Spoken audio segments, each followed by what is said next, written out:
British Savile Row and French Parisian bespoke represent two of the world's most prestigious tailoring traditions that have shaped masculine elegance for centuries, yet they approach luxury in completely different ways.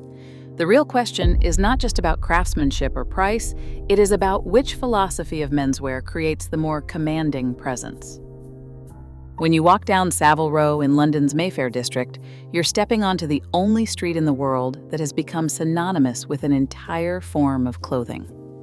The British approach to luxury suiting builds on military precision and royal tradition.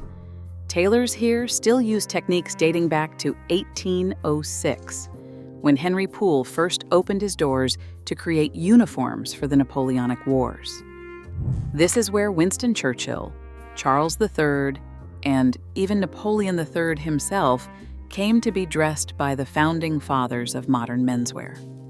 The British suit takes an architectural approach.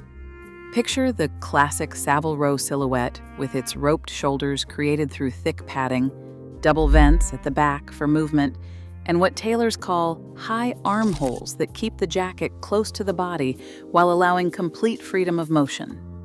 This is not accidental design. It is the product of layers of floating canvas and horsehair that create what industry professionals call structural integrity. Every British suit essentially becomes a piece of soft armor designed to project authority and command respect. Walk into any of the remaining 19 traditional tailors on Savile Row today, and you'll witness a process that takes a minimum of 50 handcrafted hours per suit. At Henry Poole & Co., where prices start at £6,500 for a two-piece suit, master tailors still use techniques that created the world's first dinner jacket in 1865. That's right, the tuxedo was born here when the future King Edward VII asked Henry Poole to create a shorter coat for informal dinners at Sandringham. An American guest, James Brown Potter, was so impressed he ordered his own version and wore it to the Tuxedo Club in Manhattan, inadvertently naming an entire category of formal wear.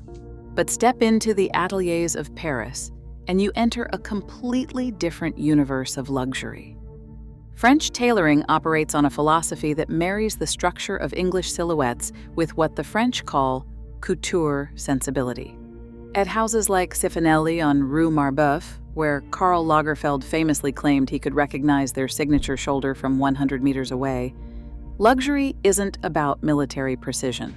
It's about creating what the French call je ne sais quoi.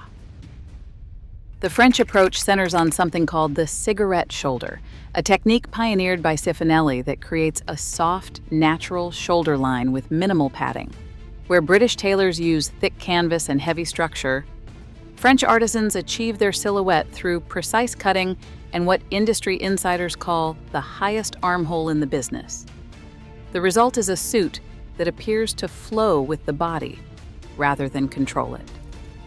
At Sifonelli, where suits start at €6,700 and require over 80 hours of handwork by their team of nearly 40 artisans, they have mastered what is known as the cran parisien, the Parisian lapel notch. This subtle detail creates a more closed notch lapel that sits somewhere between traditional notch and peak styles.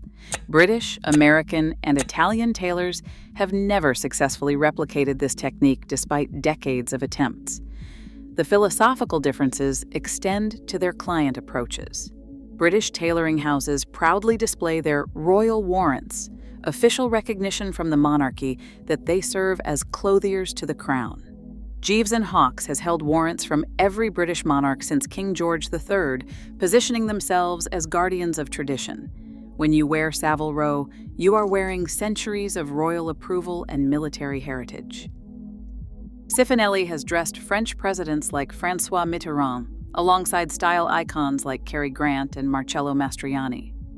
Their 16-year collaboration with Hermès from 1992 to 2008 speaks to their position in the luxury ecosystem. They were trusted to manufacture for one of the world's most exclusive brands. This is not about royal approval, it is about artistic recognition. The pricing tells its own story about luxury positioning. British bespoke ranges from £1,395 for Richard Anderson ready-to-wear to £7,460 for full bespoke, with most established houses clustering around £5,000 to £7,000.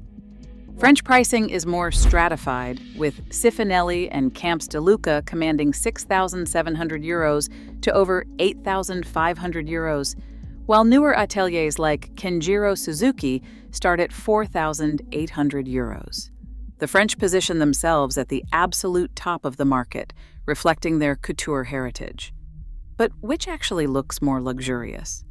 This is where the cultural codes become crucial. British suits signal luxury through recognizable status markers like the double-vented jacket, the ticket pocket, and the structured shoulder that says, "I belong to an established order." There is something undeniably commanding about a well-cut Savile Row suit. It is luxury that announces itself through tradition and formality. French suits operate on subtlety. The luxury lies in details that only other connoisseurs will recognize: the perfect drape of an unpadded shoulder, the precise curve of a Parisian lapel notch, the way the jacket follows the body's natural lines. As one industry observer noted, it is the je ne sais quoi emitted from the man who wears a French-tailored suit that creates the phenomenon of French cachet, a certain aristocratic air so powerful that when a man walks by, he continually evokes the question, "Who is he?" Consider the construction differences.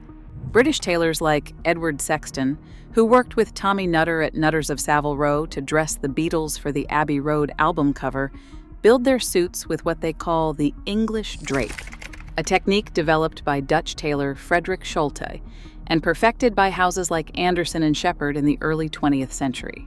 This creates the characteristic British silhouette with generous upper sleeves and close-fitting necks, using the finest fabrics from mills like Holland and Sherry. It's tailoring that prioritizes function and formality. French construction focuses on what Camps de Lucca calls balance of the body. Their famous blue try-on jackets, marked with white stitching at crucial points, help achieve perfect proportion rather than imposing a predetermined silhouette. Where British tailoring shapes the body to fit the suit, French tailoring shapes the suit to elevate the body's natural proportions. The answer to which looks more luxurious ultimately depends on your definition of luxury itself. If luxury means heritage, recognition, and the confidence that comes from wearing something approved by centuries of powerful men, then British tailoring wins decisively. The visual codes are unmistakable with double vents, structured shoulders, and the overall impression of belonging to an exclusive club with rules dating back to the Napoleonic era. If luxury means understated sophistication, artistic craftsmanship, and the kind of elegance that makes people wonder rather than immediately categorize, then French tailoring represents the pinnacle. It is luxury that whispers rather than announces, that creates intrigue rather than displaying credentials. Both traditions charge similar prices for their highest levels of craftsmanship, €6,700 to €8,500 for French couture versus £6,500 to £7,500 for British bespoke. Both require similar time investments, with 80 hours for French suits and a minimum of 50 hours for British. Both employ master craftsmen working with techniques passed down through generations. The real difference lies in what each tradition believes luxury should accomplish. British tailoring creates authority through recognition. You look luxurious because others can identify the codes of your clothing's status. French tailoring creates mystery. You look luxurious because there is something indefinably special about your presence that others cannot quite place.